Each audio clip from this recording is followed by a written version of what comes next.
All right, so let's dive into a case that's pretty unsettling. The A6 murder, which had happened in 1961 in the UK.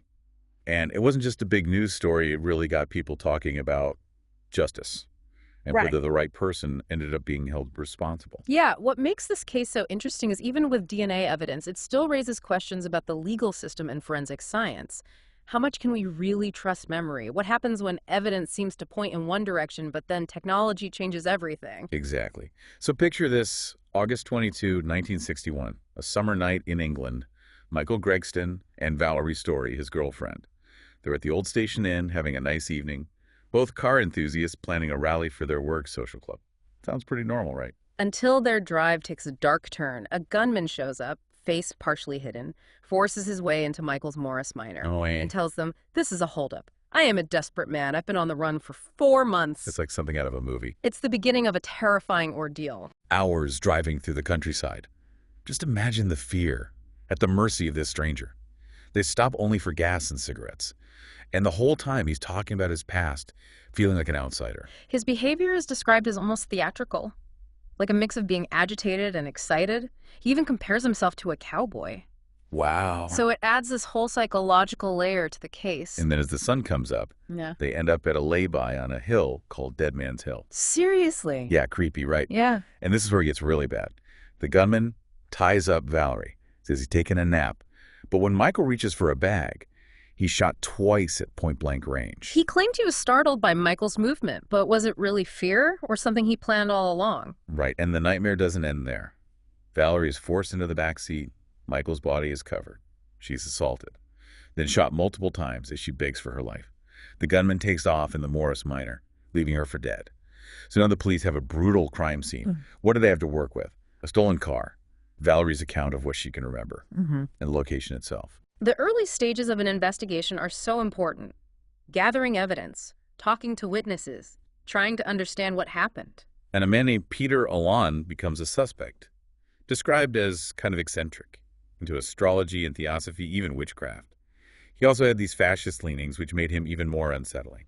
And get this, Alon had stayed in the same hotel room as another suspect, and that room is where they found cartridge cases matching the murder weapon. What are the chances? That's crazy. Yeah, so of course the police looked into him. Alon had an alibi for that night. Said he was with his mother, which checked out at first. But wait, because things are about to get more complicated, another name pops up, James Hanratty, a petty criminal with a history of break-ins, car theft, that kind of thing. So how does he become a suspect? A woman named Charlotte France calls the police. She'd seen Hanratty on a news report about the murder, and she was convinced it was the same Jim Ryan who'd stayed with her. So she knew him under a fake name. Why was she so sure it was him? She said he looked like the composite sketch they'd released, and his reaction when she mentioned the case was strange. Okay, so some red flags. The police bring Hanratty in, and of course he denies everything. His first story is that he was in Liverpool when the murder happened miles away, but that story falls apart pretty quickly. And then they find cartridge cases match the murder weapon at a hotel. The same hotel where Hanratty stayed, using that alias Jim Ryan. Talk about a bad coincidence. It gets even more complicated. Hanratty then says he was actually in real Wales, but he can't prove it. And when your story keeps changing, it makes you look guilty.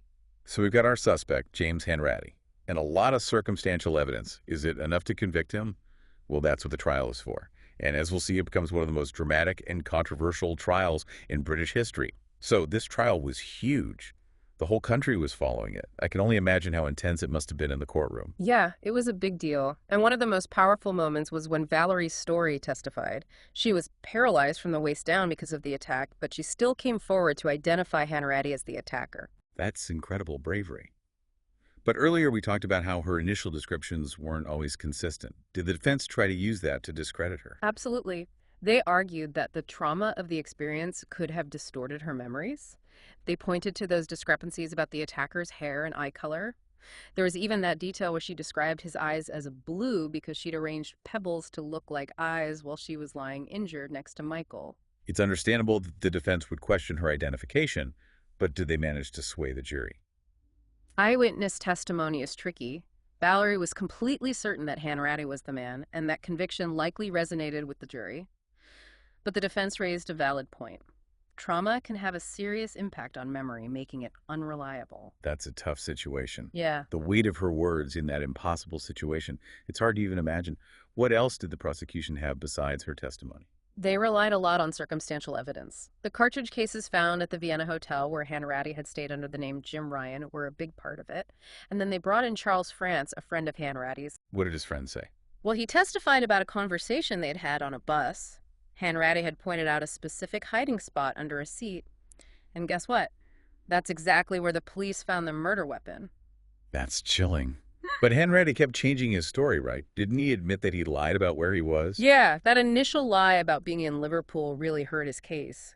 He then claimed he was in Rhyl but couldn't provide any proof.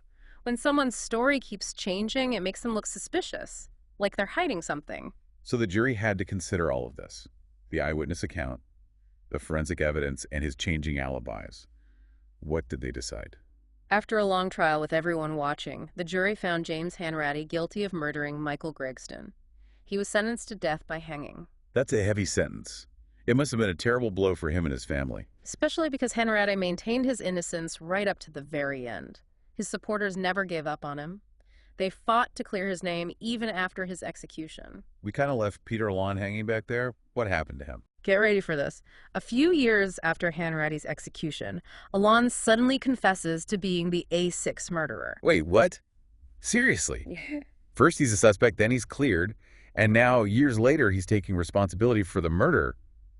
That's wild. What was his story? He claimed that he was hired to break up Michael and Valerie, that a mutual friend had given him the gun and pressured him into doing it. He even went so far as to say that Hanratty was framed. But if he confessed, why didn't the police arrest him? That's the strange part. Scotland Yard didn't believe him. They thought he was just an attention seeker trying to insert himself into a famous case. So they dismissed his claims and didn't reopen the investigation. So he just walked away, even after confessing to murder. It just added to the controversy. You have this man who was executed for the crime, then this bizarre confession from someone who'd already been cleared, and a growing number of people who believed that justice hadn't been served. What happened next? The public wouldn't let it go.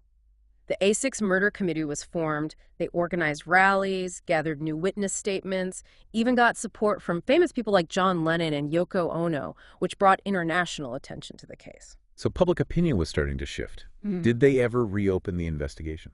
Eventually, but it took time. It wasn't until the 1990s, with advancements in DNA technology, that the case was finally revisited, and that changed everything. That's the power of science. DNA testing has solved so many cold cases.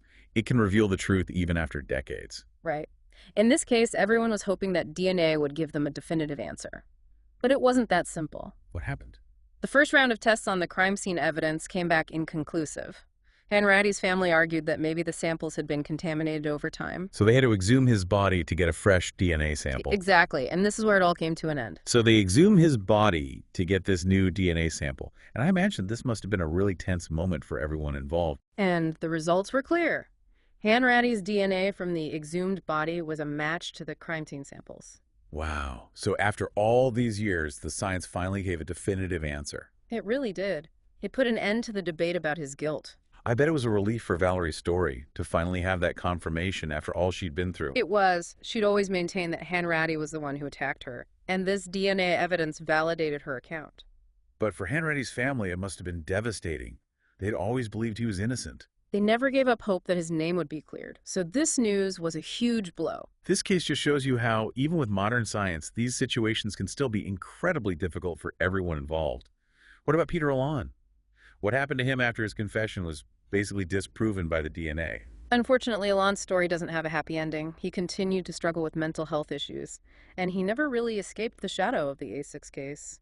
So sad. He died in 2009, still claiming that he was somehow involved in the events of that night. It's a tragic end to a life that was so connected to this case. But amidst all this tragedy, it's important to remember Valerie's story. She went on to lead an amazing life despite everything that happened to her. She really did. She became an advocate for people with disabilities, and she dedicated herself to helping others. She turned her pain into something positive, which is truly remarkable. It's inspiring to see how she chose to make a difference in the world after experiencing something so horrific. Yeah. So when we look back at this whole case, what are the key takeaways? What can we learn from the A6 murder and how long it took to reach a resolution? I think one of the biggest things this case highlights is the fact that memory isn't always reliable. Eyewitness testimony is powerful, but it can be influenced by trauma stress and the passage of time. That's a good point. We can't always rely on human memory, especially in complicated cases like this one. Exactly. And then there's the role of forensic science. Advancements in technology like DNA testing can completely change our understanding of a crime, and it makes you wonder if things could have been different for Hanratty if DNA testing had been available back then. It's a question that'll always linger. This case definitely shows how crucial it is to re-examine old cases as technology improves. We might be able to uncover the truth even decades later. Absolutely. And we also have to consider the influence of media and public opinion. The way the case was covered definitely shaped how people viewed the suspects and probably played a role in the final outcome. Especially today with social media. It's so easy for these stories to spread quickly. And we have to be careful about jumping to conclusions and make sure we're thinking critically about the information we're seeing. It's a good reminder to always be questioning what we read and hear. The A6 murder shows us how important it is to keep searching for the truth, even when things are uncertain. And it also highlights the importance of advocating for those who might have been wrongly accused. After this deep dive, it's clear that the A6 murder isn't just another true crime story. It's a complicated mix of human emotions, legal battles, and the ongoing pursuit of the truth. It reminds us to think critically about our justice system and to recognize the profound impact that a crime can have on everyone involved. It really makes you think about the complexities of memory, how forensic science is constantly evolving, and the deep human need to understand not just what happened, but why it happened, and what it all means for how we view justice itself. Thanks for joining us on this deep dive into the A6 murder. We'll be back with another fascinating case soon. Until then, stay curious and keep exploring the world around you.